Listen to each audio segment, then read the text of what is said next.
السلام عليكم ورحمة الله وبركاته. حامد عبد الله وأقطاي في الأهلي فعلا. قصقص إلا أنت بتصدقك. اه أول واحد في مصر بقول لك بقول لك إيه أنباء عن توقيع أنا بقول لك الاتنين مضوا في النادي الأهلي، ولكن ممكن الصفقة دي تبوظ. إزاي؟ بيراميدز داخل. نعم يا قصقص، بيراميدز دخل في الموضوع وممكن السعر يعلى. يعني ممكن نلاقي حامد عبد الله واخطاء بعد ما مضوا في النادي الاهلي في بيراميدز، او ممكن يكملوا في النادي الاهلي، او النادي الاهلي على ايه؟ البونديرا.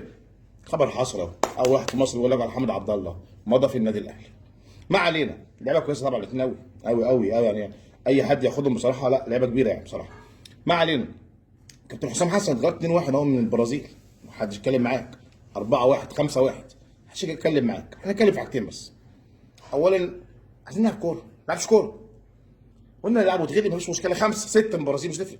ما كابتن حسن حتى لعب واتغلبنا 4-3 ولعب كوره وعمل كوره جميله، لان عندنا لعبه جامده. منتخب قوي. منتخبنا ان شاء الله هيوصل دور 16، خلي بالك باذن الله هيوصل. العب كوره يا كابتن حسام، ما تخافش من حاجه يا كابتن حسام. تاني حاجه يا كابتن حسام، احنا حذرنا 100 مره، قلنا محمد اسماعيل مساك قوي بيلعب من تحت، مش عارف يلعب من تحت يا كابتن حسام. حمدي فتحي مش مركزه، هي مش عافيه. يعني انت كنت تلعب هدف راس حربه فيرود، ينفع لعبك ديفندر؟ مش تعرف.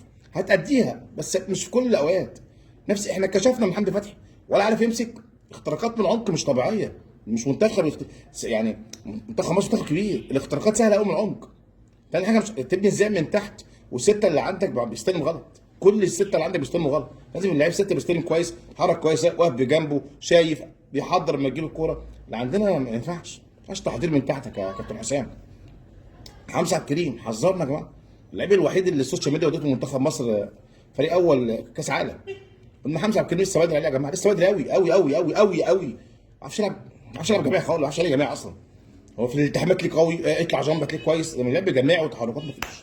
صغير. بنحرقه ليه؟ ليه بنحرقه؟ عشان في المستقبل يقول لك انا اللي عملته، يعني لما ربنا يكرمه في المستقبل يقول لك انا اللي عملته.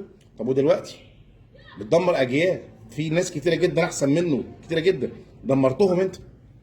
حمزه عبد الكريم يا جماعه اللعيب الوحيد اللي ولا لعب منتخب شباب ولا اولمبي ولا كبير ولا نجم النادي الاهلي ولا احسن ناشئ صناعه النادي الاهلي ولا لما لعب كاس في النادي الاهلي وراح كاس العالم.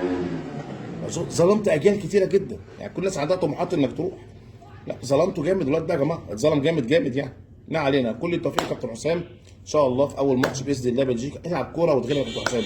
ماتش بلجيكا البرازيل اللي عدك عليه يبقى انسان جاهل. انا بعتبر عمري ما عاتبك على الماتشين دول، عاتبك بعد كده. بس عايز كوره، العب بقى كوره بقى.